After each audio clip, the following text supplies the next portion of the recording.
안녕하십니까? 오늘은 건설업 세무조사 사항 중에서 우리가 비용 항목에 들어가는 부분인데요.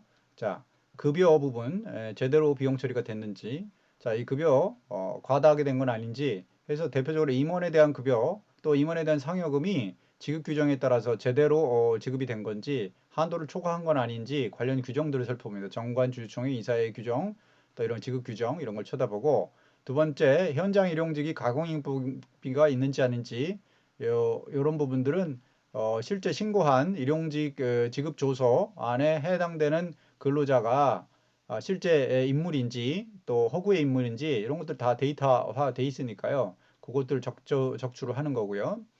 또 외국인이 있을 때도 뭐 특별히 그 외국인에 대해서 불법 고용이라든가 이런 것도 문제가 될 수는 있겠죠.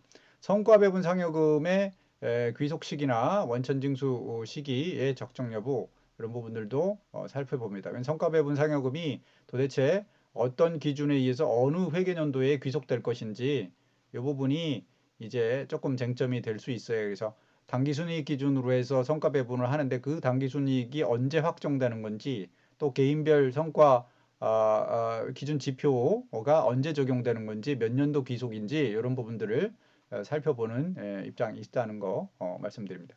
또 퇴직급여의 부분에 대해서는 급여성 항목인데 사실 사실은 그냥 근로소득인데 퇴직소득으로 처리했는지 근로인지 퇴직인지 이 부분은 구별을 퇴직소득이 훨씬 원천징수나 세율이 낮기 때문에 대부분의 퇴직소득으로 처리를 하려고 하는데 실제로는 근로소득성이다라고 하면 이제 추징이 들어가겠죠.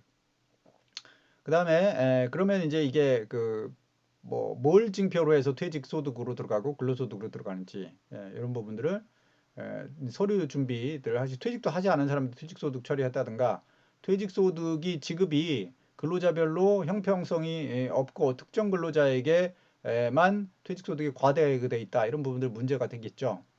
또 임원에 대한 퇴직금 중간 정산 이거 원래 안 되니까 이거 다 부인을 합니다. 근데 이제 현실적으로 퇴직을 한 경우 현실적으로 퇴직해서 추후 퇴직금을 지급하지 않는 조건인 경우에는 퇴직금으로 인정을 한다 이런 얘기죠. 그러니까 임원에 대해 퇴직금 중산하고 그 뒤에는 퇴직금을 지급하지 않겠다 이런 부분이 되겠습니다.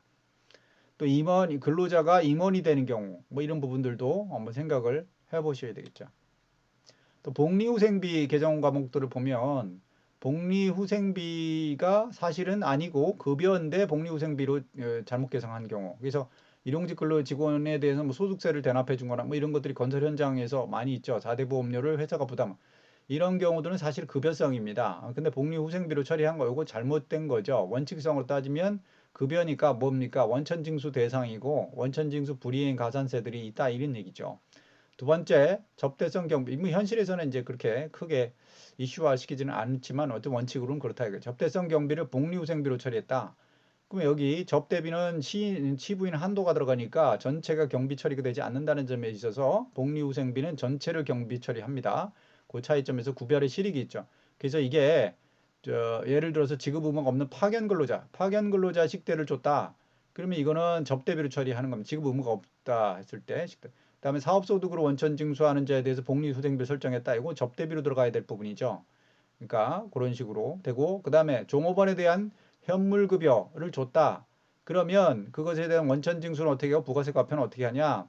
사규가 있어요. 그 종업원에 대한 현물을 준다는 그 규정이 있다. 회사 내 규정이 있다. 그러면 현물 구입 시 부가세를 불공제를 한 경우에는 전체를 다 복리후생비를 처리하고요. 사규가 있는 경우에 현물을 구입했는데 부가세를 공제했습니다. 그리고 복리후생비를 처리했다. 공제한 부가세에 대해서 맞춰서 부가세 매출세액을 납부하게 됩니다. 이게 자가공급이기 때문에 부가세 용어로는 그렇습니다. 또 사규가 없는 경우에 현물 구입하고 부가세를 불공제했고 했다 하면은 이거는 복리후생비가 아니라 급여 처리를 해야 할 것이고요. 사규가 없으면 일단은 급여 처리합니다. 현물 구입 시 부가세를 공제를 해서는 안 되는데 공제를 했다 이렇게 하면 부가세 매출세액으로 납부를 하고 급여 처리를 하게 됩니다. 그러니까 사규가 없으면 급여고요. 사규가 있으면 복리후생비인데 관련돼서 부가세도 공제를 하면 안 된다 이런 얘기예요. 공제를 하면 안 되는데 공제를 한 경우에는 부가세 매출세액으로 납부를 해야 된다 이런 얘기입니다. 그다음에 임원에 대한 경조사비가 사교 등에 의해 적절했는지, 임원에 대한 경조사비 설정하려면 사교를 설정해야 된다.